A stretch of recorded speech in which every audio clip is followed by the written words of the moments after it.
have to call your dad and tell him that you love him. Hello उन्हें बहुत weird लगेगा मैं ये चीज़ कर रही हूँ तो। मैंने कभी बोला नहीं ऐसे पापा को। हेलो, हाँ बोल काय करता है?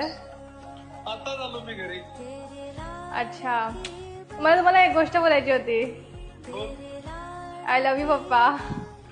हेलो टू हाँ पप्पा, बोलो बच्चा आय लव्ह यू. बेटा आई लव यू बच्चा બોલો બેટા બસ કાંઈ નહીં, બસ મને આઈ લવ યુ કહેવાનું મન છે તમને. ઓહો મારો દીકરો બોલો બેટા किधर हो? ऑफिस ओके मैं बस एक चीज़ बोल रही हूँ ओके आई लव यू. इसमें क्या हुआ देखा मुझे पता था मेरे पापा का यही रिप्लाई आएगा. हेलो, हाँ बेटा हाय पप्पा, I love you. Love you बेटा क्या बात है क्या આઈ લવ યુ. બસ મારી ઈચ્છા થઈ, પ્રેમનો બહુ અતિરેક થયો.